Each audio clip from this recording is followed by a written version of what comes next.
Most people think confidence comes first. They think, once I feel confident, I'll go to the gym. Once I feel ready, I'm going to start. Or when I believe in myself, I'll take this all very seriously. And that's just not how confidence works. In fact, this belief is exactly what holds people back for months at a time, even years.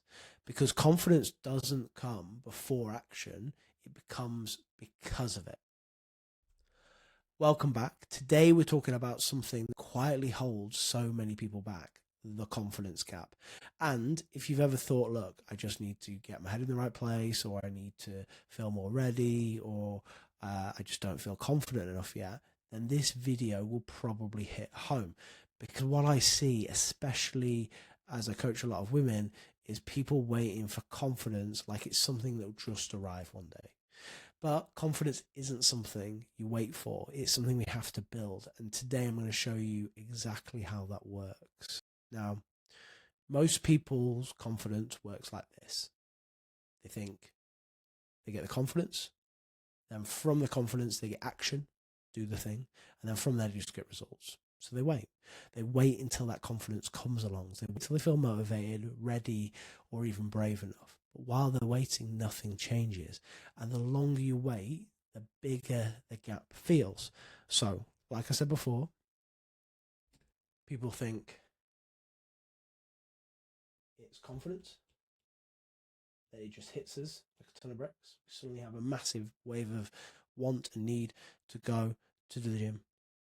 That leads to action, and then we get results. This could not be more wrong. What in fact happens is you start the action. From there, we get proof that it's okay, proof that we can do it. Then from that, we gain confidence.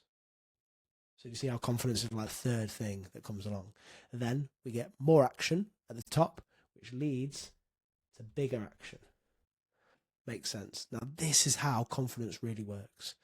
You act first, the action gives your brain proof, the proof builds confidence, and then the confidence allows you to take bigger actions and get bigger results.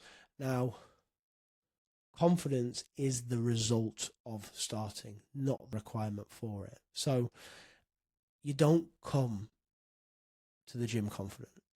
You don't start a plan. You don't start eating well and stuff like that fully guaranteed you're going to succeed.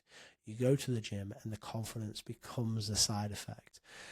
I had a client called Kira who was absolutely terrified of the gym floor, to the point actually she cried on her first day, but looking back after now, like, we laugh about it, but she wasn't lazy or like unmotivated. She was just lacking so much confidence. And she kept telling me, like, I just need to feel more confident before I start first. And honestly, this is what most people believe, but confidence wasn't going to just magically appear while she sat on the sofa at home.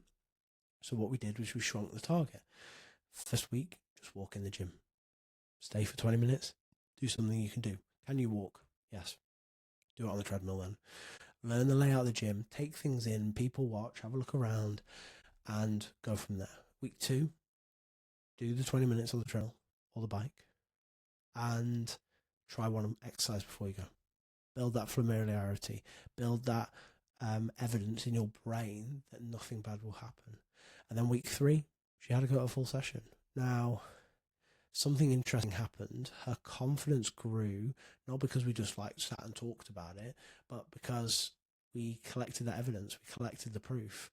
And fast forward to that story, 12 weeks later, she was training at a gym in Manchester, completely away from where we are, and she had the confidence to do it because she acted. Now, she wasn't special or different to everybody else.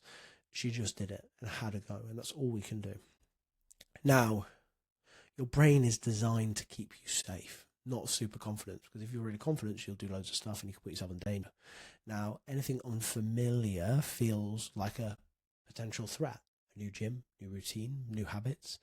And your brain goes, look, I'm not so sure about this. Let's just avoid it. So when you wait to feel confident before starting, which is what we used to do, you're actually waiting for your brain to feel safe about something you haven't done yet, which really rarely happens if we think about it. That's the trap. Now, what I want you to imagine is a jar, okay? I also use the word filing cabinet, but every time you complete a workout, right, you fill that jar up with evidence. Let's use the filing cabinet one. So you complete a workout, we have a filing cabinet full of evidence. You hit your steps, you prep your meals, you do a workout, and you show up when you don't feel like it, and you even go to the gym slightly nervous. You deposit evidence in that filing cabinet. The key emphasis is you're building it. So confidence isn't built by like just thinking about it positively, like visualizing it, but actually doing it and putting the evidence in the filing cabinet behind you. Now, what happens is when you go to a workout or something, you look back at your filing cabinet like, am I going to be okay? And you've got hundreds of pieces of proof that you've done the things you're about to do. So, of course, it's like new job, really scared, really worried. Of course, first day. But then after you've done 6 months, you're not going to think twice about it because you have all the evidence behind you. And that's where people go wrong. They don't build enough wins. Like even they only count the big ones, not even the small ones. And confidence is built on tiny little boring repeatable wins, like just walking through the door of the gym. Even if you feel like you haven't done a lot, it makes a big difference. So most people try to jump into the huge transformation, the new routine, the new diet, the all-in mode, which we spoke about last week, and this action feels so big, your brain just hesitates and stutters. So instead, we shrink the action, give clear examples. You're not confident in the gym? Go for 20 minutes to walk on the treadmill. Okay, not confident with your nutrition? Just start with one meal a day. You know, what's the one that's hindering you the most right now? Breakfast. Cool, let's focus on that.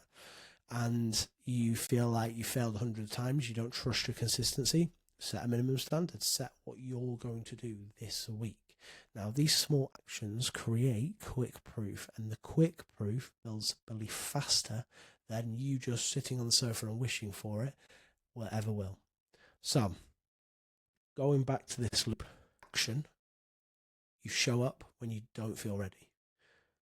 The proof is your brain sees it and adds it to that mental filing cabinet. I did that. The confidence, you feel like, oh, okay, I didn't die. Bit of self-belief. Here we go. And that leads to a bigger action. You start doing a little bit more. Instead of 20 minutes, you do 30 minutes. Instead of one exercise, you do 3 exercises. And the confidence grows in layers, not leaps. And we have to remember that. The confident people you see in the gym, they weren't born like that.